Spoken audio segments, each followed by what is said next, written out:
a very big issue with how kind of our parliamentary system works in this day and age is the primary government party gets all of the attention. The primary opposition party gets all of the attention.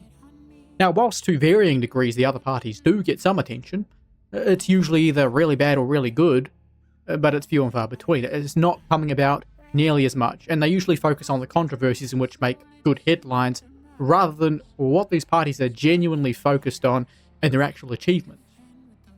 Now, this is why you often see after, let's say, a first term where the governing party isn't necessarily as dominant as one might expect. That's why after a first term you might see those minor parties fall back a little bit, because people often attribute the success of the government to that leading government party, and they often don't actually see the benefit and the gains and the contribution that minor party has made. And oftentimes this is just because there's not enough saturation of their media, of their social media timeline into kind of the positions of these parties, what it is they actually stand for, and they're just generally speaking overlooked. So I thought I would subject you to the pain, but the brilliant pain, the pain that I always accept, that is Shane Jones.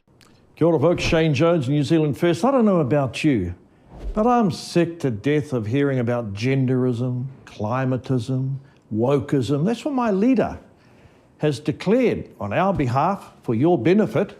We're going to declare a war on woke. A war on woke.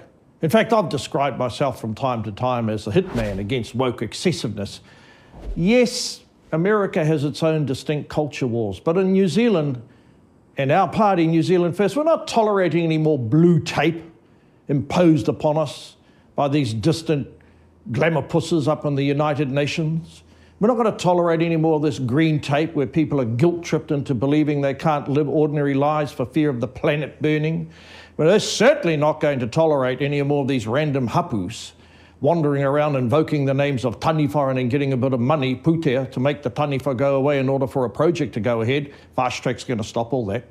And the other thing is red tape. Red tape actually means that we're engulfing ourselves, entangling ourselves to a level of pettiness hitherto unknown by our forefathers, who would never have built any of the hydro dams, never built any of the roads. For example, frogs, snails, bats. I mean, if a bat can't work out where it's going with its sonar defences, surely I shouldn't be held responsible for that. That's what we mean, a war against woke. That's why I'm endeavouring to be a minister who constantly speaks out against the excessiveness of all these luxury beliefs, whether it's genderism, climatism, wokeism. Stand with us. Anti-woke, common sense, and putting New Zealand first, and the rights of garden variety, God-fearing Kiwis above these wokish beliefs. There we have it. Shane Jones, he knows how to speak, doesn't he? And that's why I find listening to him very enjoyable, even if you don't agree with some of the things he's saying. And oftentimes you have an opportunity there where you can push back on Shane Jones. But I don't know, he's an orator. And so, yeah, I think there is just not enough exposure of minor parties, and I may very well do the same thing with ACT if I find a clip that tickles my fancy.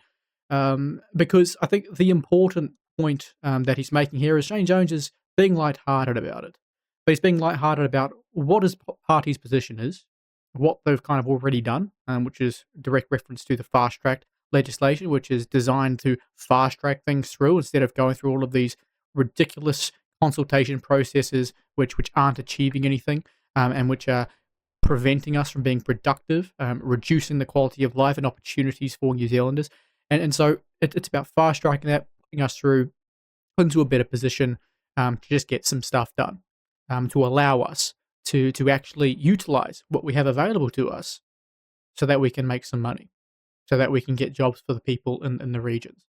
And I think far too often in Parliament at the moment, our politicians are too focused on urban centres. And this is the biggest point of difference with New Zealand First in particular, is whilst, yeah, National and ACT, they have their people that speak out for farmers and stuff, New Zealand First focuses a lot on industry by comparison. And the revitalisation of our industry in the rural areas, in our regions, which aren't as broadly populated, who are in a financial deficit relative to the rest of the country, that have less employment opportunities, that have less money per capita, lower incomes, less infrastructure. All of these sorts of things, bringing industry back into those regions, having industrial booms, which is something that the US is trying to do right now. They're trying to have an industrial boom.